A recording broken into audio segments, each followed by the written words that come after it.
Ready to rock and roll. Of course, my phone's gonna ring like in 2 seconds. Hey guys, it's Bruce, Seth. This is episode number 2 of the Blerd State of Mind. And Joe actually came in with that idea. Shout out to Joe. Thank you, sir, for the suggestion. And still waiting for you to give us that art, man. Give us that art, please. Is your battery dying or am I tripping? No, my stuff's good. Oh, okay, all right. I could roll. So, yeah, want to shout out. We definitely want to thank a few people for their contributions. I think you had a couple people in mind. Oh, yeah, I want to shout out my people that actively gave us feedback and criticism and just some ideas on things to work on.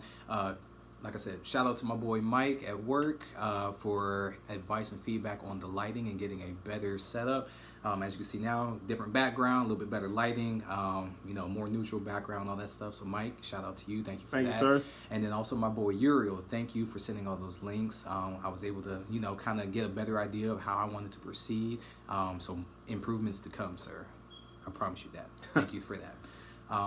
Like I said, welcome back to another episode of Blerd State of Mind. It is December 21st today. Yes, sir. Nice Christmas around the corner. Yeah, Christmas around the corner. Me today, you see, got the fresh cut, trying to get ready for the holidays and stuff. Got my F-boy cut going on, as Gabe likes to say. But yeah, man, over here trying to look fresh and crispy for the holidays. Got baby girl some pictures done with Santa. I will post those on my social media. Maybe share some of that with you. Oh yeah, those came out really good. Yeah, I want to say beautiful pictures this year. I want to say she didn't cry. Thank God for that. Because for the first couple years, man, she's looking at Santa like he was over there trying to take her candy. Like literally, like he was just like the Grinch in a red suit. She was not having it. Not having it. Maybe because he's white. I don't know. Whatever. Point is, she wasn't having it. She was not going for it. But this year, man, she got right up in there, did her thing, smiled. We got in there in Sam's Club, bam, bam. Also, with the haircut, I want to give shout out to my barber, Ken Biney, up on the north side of Columbus. If you guys are ever in Columbus, men, if you ever need a haircut, women, I know that you guys get your haircut too. Any fades or anything like that. And I know especially with black people, our hair is a little crazy. It's tricky, and we don't trust everybody with it, but he does an amazing job. And prices are not crazy. He will not break your pockets. There's no long wait. They get you in, get you out. So please go and see Ken Biney on the north side of Columbus. There it is. All right. Again, thank you to all. There's some people we may not have mentioned, and we recognize it's rough. It's the rough draft how we're starting out. Listen, I know I need to retwist. I know I need to shake, but I've been moving and shaking and making progress. We're going to talk a little bit about getting a head start on 2020. One of my big things, though, is to learn as you go. A lot of people try and plan it perfectly before they execute. And how does it go? Execution beats planning, but planning is never, ever, ever underrated. So thank you again as we continue to improve in different ways. And I think the next step is trying to figure out how we can get people to call in. Yes. I'm not 100% sure how you would do that. We're going to figure it out. If you know how, leave it in the comments. So let's dive in. 2020 is around the corner. Christmas around the corner. Be safe out there. It's crazy. It's coming up the highway, man. It's a nightmare. But I got here safely, so I'm thankful for that. So we've got goals. Don't drink and drive. And also, who does that? If you're anybody like me that carries around guns with you, one, keep your ammo and the actual weapon separate. And seriously, that's important. If the police pull you over, tell them immediately, because Dayton PD will get in your butt. That's a story for another time. So goals. I feel like that's almost a little bit of a cliche these days. Like, yeah, I got big goals. And one of our immediate goals was to start a podcast, right? So here we are. And in fact, complete accident, but I'm wearing one of my favorite shirts, execution over excuses. So we said, okay, what can we do right now today to make that goal a reality? And that's kind of the mindset that we have, because I'm not going to lie, we talked about starting this next month, right? Right. But do you remember how that conversation went as why we started in December versus January? I know for me personally, like I said, when we talked about our first episode, that we felt like it was supposed to be like a bigger project with, more people and stuff like that, trying to coordinate with schedules and whatnot, and get everybody on the same page and to kind of organize everything, which anybody that's tried to say plan a vacation or organize a party or anything that involves multiple people with different personalities, you already know that it is a hard time to balance and try to get all of those individual pieces synchronized. And I know that was something that we talked about that we were beginning to run into. So the point was just to get it started, get it rolling, and over time, hopefully everything comes together. What I've learned, like, it's never going to be perfect the first time. Right. If you got it right the first time, you probably didn't try something very challenging. You probably didn't try something very big.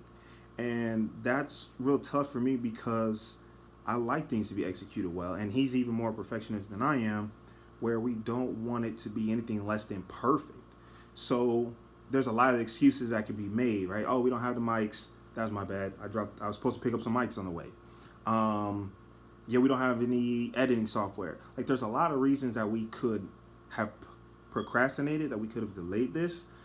However, one of my favorite questions I ask myself, I ask him, I ask almost everybody comes in contact with me, like, how badly do you want it? Wherever you are right now, wherever you want to be, that distance in between it is time and hard work. So we've got the time, we're here, and now we got to put in the work, and we'll figure this out as we go along. So this was one of our smaller goals. We're building discipline for bigger goals. For example, one of your goals is to open a dojo. Yep, I'm saying, even piggybacking off what Bruce was talking about. I was raised in the church, and one of the biggest things they have there is come as you are. That doesn't mean that you come in there with a 3-piece suit, or you come in there with like the flyest dress, or with one of them crazy grandma hats Right. that they handing out, like that crazy candy that's been in the bowl for the last 40 years, but somehow it's still good. You come as you are, and that means that you come with whatever that you have to present, no matter how great or how small. If I want to translate that over to martial arts, you have people that come in there wearing the gis, whether it's jiu-jitsu, they come in there with a couple stripes, no stripes, with a gi, with a white belt, blue belt, whatever it is. The point is that you just come in and get started. Some people work out in street clothes. Some people come in with those crazy stretchy fabrics that, for no gi grappling and stuff. Other people come in there with the old style traditional gis. That's like those big heavy ones with the wool and the cotton and whatnot. Explain what a gi is. A gi is the traditional uniform that most martial artists wear. Okay. It's that big old overcoat that you see with the trouser pants, and it's usually tied by what we call an obi, which is a belt. Okay. Like I said, in jiu-jitsu, they get stripes on those said obis or belts before they go into another level or color as they advance. And then other systems aren't that; they just go from one color to the next. But the point is that you have to start somewhere. It doesn't matter Right. if you have all the tools or that you have all of the mastery of a black belt, or if you're just starting out as a white belt, or you're just coming in straight off the street like in jeans and a t-shirt with one sock on. The point is just to start where you are. Be humble about it, accept it, and to get started. Because you can't wait. No, we don't wait. Not anymore. So there's a few people, and I recognize different personalities approach challenges different ways. Some people like to have the plan in place. They want to know the outcome. They want to have a clear expectation. So I read a book called The Lean Startup, and one of the things they challenge anyone beginning a new endeavor, venture, is to have an MVP. And as a sports player, I'm like, I missed that the first time around, but he explained it as a minimum viable product. So he says, what's the smallest thing that you can get done today that gets you started? And if you're worried about how it's going to come out, it's the minimum viable product. It's small. So if you do fail, if you do fall flat on your face, let's say the lighting's bad, the audio's bad, for example, it's not the end of the world, right? Nothing's really going to, burn down, explode, because it wasn't perfect the first time around. So again, just show up as you are, show up with what you have, and get started. So this is the beginning. Let's see here. Oh, moving past fear. I think, as martial artists, how do you approach fear? Even aside from martial arts, how I approach fear as a person. My life experiences are so vast and intense, whether if it's from my childhood traumas all the way up into my experiences as a man. We all experience fear. Something that I tell a lot of people is like, as complicated as society is, or the fact that we know we're in this civilization as human beings, at the end of the day, we're really just more complicated animals.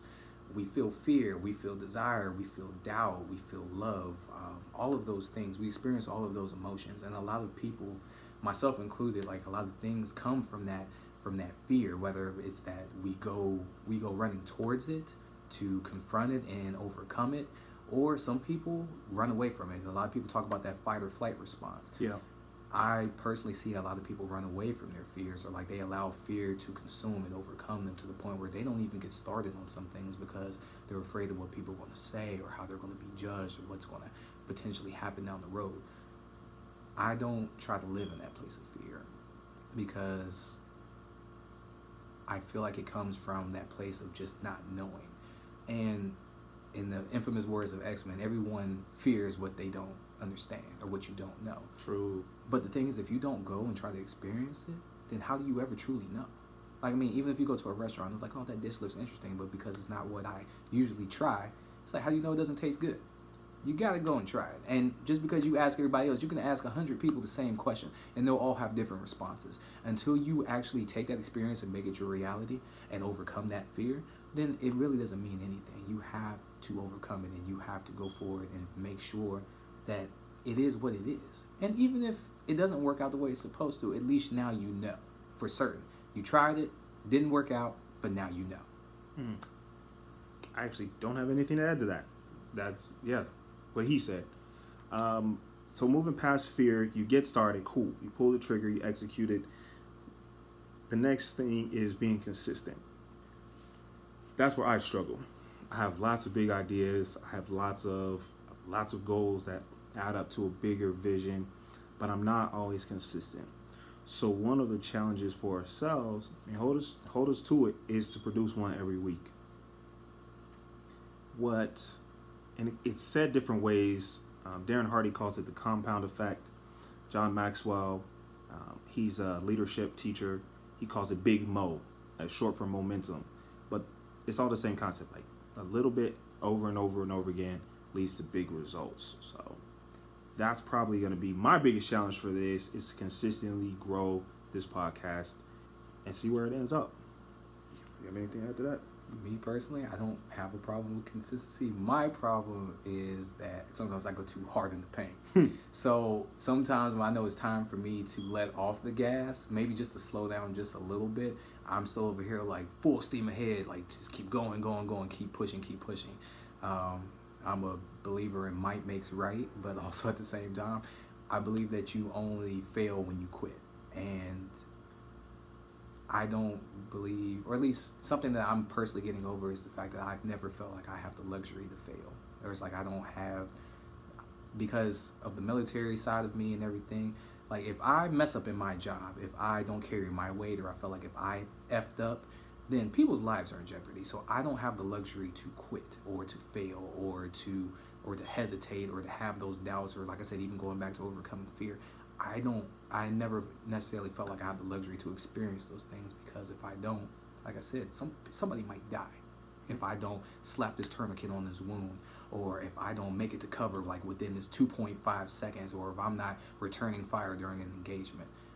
I've always felt like I don't have that luxury, which isn't necessarily true. Sometimes it's okay to let off the gas, just a little bit, but like what Bruce was saying, it always pays to be consistent. You have to be consistent in everything. Doesn't mean that you don't take breaks. Doesn't mean that sometimes you don't like step away. Like sometimes you need to back away. Me and my mother, we kind of ran into some issues in our relationship to the point where we didn't talk for years until recently. I had to take a step back and reevaluate some of our dynamics and whatnot before I decided to re-engage with her and to start rebuilding that relationship with her. And you can translate that to any aspect of life. It's okay sometimes to step away, but if you're going to do it, and if you want to do anything successfully, you have to be consistent. Whether it's making money, building relationships, being a decent parent, or building your career, you got to work at it, and work at it tirelessly. Yo, there's so much to unpack there. So let's go back to fear. There's 13 fears that an author listed. We call it consistency, call it determination, whatever you want to call it. One of the things that kind of rings in my head from when I was in school is I had a military course, and the commander, he used to always say sense of urgency. And he said, do it like it's important. Do it like it matters. He's like, if it doesn't matter, you don't need to be doing it. So that sense of urgency. And then this one's tough for me, but I agree with you, is realizing that taking a break is not the same as stopping or quitting. And in one of my favorite books, Think and Grow Rich, he says you have to learn the difference between failure, temporary failure, and defeat. Or he might call it temporary defeat and failure. But that book, I literally read it 2 or 3 times a year, because like all those things he just said, and that kind of summarized, are from that book. And it's really how I live my life, and I'm working on teaching him like the positive things that I've learned over the years. Hopefully avoid some of the negative things. And consistency is one of those things. Putting your head down, doing the work, and not letting up until you finish. So the next thing we'll bring up parallel to that is making a plan and sticking to it. I was like, all right, let's just hit record and we'll talk. And so this guy says like, yo, just wait a second. Where are we going with this? And so if you see me look up, that's his outline. And that's why we're a good team, because I'm all about execution. Like, let's go. And he's like, okay. He's about strategy. But not like, yo, we're going to make some big things happen. Between the two of us, right, we're going to make some things happen. Oh, it's going to happen. So let's talk about planning versus execution. Actually, I shouldn't even say versus. Let's say and execution. Yeah, and execution, because they do correlate and they do go hand in hand. Right. Like Bruce was saying, like, he's one of the guys that likes to, pull the trigger and go for it. Like, he has the goal. He knows where he wants to end up. Like, if you're going from A to Z, then bam, he knows what Z is and that he wants to get there. Me, I'm better at not just seeing Z, like I can visualize it, but knowing that there's little things in between. Like you said, even with this podcast, with this particular segment that we're doing, like there's small talking points that we wanted to hit on. And that means that you, like you said, make a plan. Like I strategize. It's like I see that there's potential things that need to happen or potential things that can crop up as far as obstacles and whatnot. I believe in having contingency plans. I'll go back to, say, military experiences. If I'm supposed to take this hill over here, but I know that there's 100 men between me and this hill, and there's also this minefield. So not only do I have to plan around either potentially going around this minefield and then engaging these 100 men to get to this hill, but you have to figure out like what you're working with as far as equipment, ammunition, what is your troop capable of, what kind of equipment you guys have to use and stuff. Like you said, even like with this podcast, we're working on microphones, stuff like that to try to improve on it. If we want to become as successful as we want to with this podcast, then we know that we need better technology, good lighting. We need to have a plan as far as, we want to bring on other guests to talk about and talk their experiences or to touch on different topics and whatnot.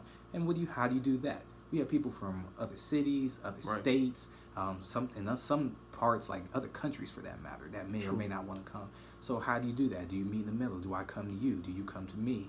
Do I take all my stuff on the road, say if I'm down in Dayton with my boys type thing, and do we shoot a podcast?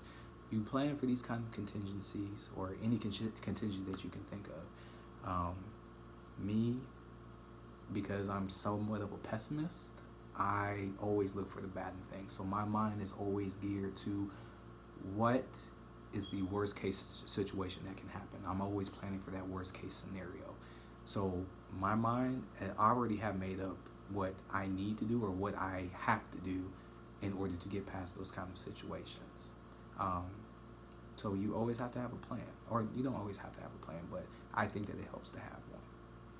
I'll co-sign that. So wrapping up, putting it all together, the goal is where you want to end up. But as he just said, you got to know where you are. You got to know what you're working with. So, hey, you don't want to start a podcast. Hey, you don't have military training.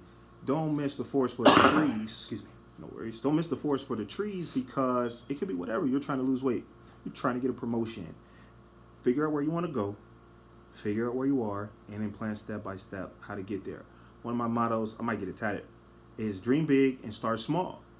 Like dream crazy, but start small and start today. So we'll see y'all next week. We're going to be talking about family first, and we appreciate you. Hit the subscribe, share, and comment. We try and respond to every comment. So we appreciate y'all coming on and watching. Like we said, be safe out here this holiday season. Spend time with your loved ones and everything. And just enjoy yourselves. I know, like I said, holidays are coming up. If you got paid vacation, take it. If not, whatever. I don't say, do what you got to do. Even if you work in these holidays, don't let these people stress you out. True. They're stressed out. Don't let them project all their BS onto you, okay? You go out there, you work your flow, and you live your life the way that you want to, and don't let anybody ever get in the way of your happiness. Preach. Thanks, y'all.